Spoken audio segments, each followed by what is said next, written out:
பணிவுடையான் இன்சொலனாதல் ஒருவர்க்கு அணியல்ல மற்று பிற அப்படின்னு வள்ளுவர் சொல்லுவார். ஒருத்தன் பணிவா இருக்கிறான் அப்படின்னா அவனுக்கு இன்சொல் பேச ரொம்ப அழகா வருது அப்படின்னா அதை விட வேற ஒரு அழகான அணிகலன் இருக்க முடியாது அப்படின்னு வள்ளுவர் சொல்றார். எவ்வளவு அழகான கற்பனை இல்ல. வள்ளுவர் அந்த காலத்திலேயே வேற லெவல்ல ஃபீல் பண்ணியிருக்கிறார். அப்படி நம்ம பணிவோட இருக்கிறோம், ஆனா நமக்கு துன்பங்கள் வந்து கொண்டே இருக்கிறது. அந்த துன்பத்தை தனக்குன்னு பேசுவதற்கு யாருமே இல்லாத போது தான் எப்படி நடந்து கொள்ள வேண்டும் அப்படிங்கிறது ரொம்ப ரொம்ப முக்கியமான விஷயமா இருக்கு. ஏன்னா நம்ம எவ்வளவு பணிவா இருந்தாலும், நம்ம வேலையை பார்த்துக்கிட்டு இருந்தாலும், நமக்கு வர துன்பங்களை எதிர்கொள்வதற்கு சில நேரம் நம்மளே பேச வேண்டிய சூழல் வரும், நம்மளே லாயரா இருக்க வேண்டிய சூழல் வரும். ஸோ அப்படியான சூழ்நிலைகள்ல எப்படி நம்ம பிஹேவ் பண்ணணும் அப்படிங்கிறதுக்கு ஒரு தியரி இருக்கு, தெரியுமா உங்களுக்கு? அது தியரி ஆஃப் அசர்ட்டிவ்னஸ் அப்படின்னு. பிஸ்னஸ் கம்யூனிகேஷன்ல இல்லை கம்யூனிகேஷன் தியரிஸில் இது ரொம்ப ரொம்ப நான் ரொம்ப ரசித்து படித்த தியரி அப்படின்னு சொல்லுவேன். ஏன்னா நம்ம எல்லா இடத்துலையும் கைண்டாக இருக்கிறோம் அப்படிங்கிறதுக்காக நம்ம தலையில் மிளகா அரைச்சிட்டு போயிடுவாங்க. நம்ம எல்லாத்தையும் அட்ஜஸ்ட் பண்ணிட்டு போகிறோம் அப்படிங்கிறதுக்காக நம்மளை ஏறி மிதிச்சுட்டு போகிறதுக்கு ரெடியாக இருப்பாங்க. ஸோ அப்படி இருக்கிற சூழலில் நம்மளை வந்து லூஸுன்னு பட்டம் கட்டிடுவாங்க, இது இழிச்சவாயின்னு பட்டம் கட்டிடுவாங்க, இது பைத்தியம் அப்படின்னு பட்டம் கட்டிடுவாங்க.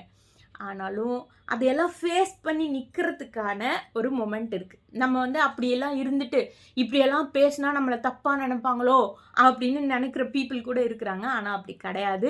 It's very good defending knowledge ஆக்சுவலாக அந்த தியரியை தெரிஞ்சுக்கிறது. சரி, நம்ம ஓவர் பில்டப் பண்ணுறது என்னமா சொல்லுமா அப்படின்னா, இந்த தியரி ஆஃப் அசர்ட்டிவ்னஸ் எதை பற்றி சொல்லுது அப்படின்னா, நீங்கள் வந்து ஒரு பிரச்சனை உங்களுக்குன்னு வரும்போது நீங்கள் தான் அந்த பிரச்சனைக்கான சொல்யூஷனை கொடுக்குறவரா, அதுக்காக நீங்கள் வாதாடுபவரா நீங்கள் தான் இருப்பீங்க.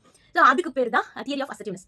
நமக்கு தெளிவாக நோ சொல்லவும் தெரியணும், ரொம்ப கைண்டாக பொலைட்டாக எஸ் சொல்லவும் தெரியணும். ஸோ ஃபஸ்ட்டு டிரெக்ட்னஸ், உங்களுடைய நீங்கள் சொல்ல வர விஷயத்தை டைரெக்டாக சொல்ல வேண்டியது ரொம்ப ரொம்ப முக்கியம். So expressing your thoughts and needs clearly without sugar coating அப்படின்னு சொல்லலாம். ஸோ அப்படியே பூசி மொழிகெல்லாம் பேசக்கூடாது. And then respect for self and others. So நமக்காக நிற்கும்போது நம்மளுடைய செல்ஃப் ரெஸ்பெக்டையும் விட்டு கொடுத்துடக்கூடாது, அடுத்தவங்களையும் எந்த வகையிலையும் செல்ஃப் ரெஸ்பெக்ட், அவங்களுடைய செல்ஃப் ரெஸ்பெக்ட் குறையிற மாதிரி பேசிடவே கூடாது. அண்ட் தென் எமோஷனல் ரெகுலேஷனை மெயின்டைன் பண்ண வேண்டியது ரொம்ப அவசியம். ஏன்னா நமக்காக நம்ம பேசுகிறோம் அப்படிங்கும்போது நம்ம ஏதோ ஒரு இடத்துல குற்றவாளியாக நிற்க வச்சிருக்காங்கன்னு அர்த்தம், நீ தான் தப்பு பண்ண அப்படின்ற மாதிரி. ஸோ அப்படி இருக்கிற சூழ்நிலையில் நம்ம வந்து டிஃபென்ஸ் பண்ணிக்கிற மோட்ல நம்ம இருக்க வேண்டியது ரொம்ப அவசியம். ஸோ அப்போதைக்கு நம்மளுடைய எமோஷனை ரெகுலேட் பண்ணி அந்த எமோஷன்ஸை கண்ட்ரோல் பண்ணுற அளவுக்கு நம்ம வந்து பேலன்ஸ்டாக இருக்க வேண்டியது ரொம்ப ரொம்ப அவசியம். And then confidence and self assurance அப்படிங்கிறது ரொம்ப ரொம்ப முக்கியம். ஸோ நமக்குன்னு ஒரு செல்ஃப் பிலீவ் இருக்கும். ஸோ அந்த செல்ஃப் பிலீஃபை பேஸ் பண்ணி தான் உங்களுடைய ஆர்குமெண்ட் அப்படிங்கிறது இருக்கும். ஸோ அந்த ஆர்குமெண்ட்டை ரொம்ப பொலைட்டாக, கைண்டாக, ரொம்ப ஸ்ட்ராங்காக, பெரிய யாரையும் இப்போ நான் மேலே சொன்ன மாதிரி எந்த விஷயத்தையும் பண்ணிடாம பொலைட்டாக அண்ட் ஸ்ட்ராங்காக எடுத்து சொல்ல வேண்டியது ரொம்ப ரொம்ப முக்கியம். இதுக்கு அடித்தளமாக இருக்கிறது நம்மளுடைய செல்ஃப் பிலீவாக தான் இருக்கும். ஸோ நம்ம எப்பயுமே டேரெக்டாக ஒரு விஷயத்த சொல்லிடும்போது அதில் வந்து நிறைய இம்பாக்ட் இருக்க தான் செய்யும். ஸோ அதை வந்து நம்ம கான்ஃபிடென்ட்டாக சொல்லும்போது அதில் அழகியல் சேரும். ஸோ ஆக்டிவ் லிசனிங் ரொம்ப ரொம்ப முக்கியம். ஸோ ஆப்போசிட்டில் என்ன சொல்கிறாங்க அப்படிங்கிறத கவனித்து உங்களோட வியூ பாயிண்ட்டை நீங்கள் தான் எடுத்து சொல்லணும். ஸோ ஒரு ஃபேக்டை டிஸ்கிரைப் பண்ணும்போது அதில் வந்து ரொம்ப ஸ்ட்ரிக்டாக இருக்கணும்.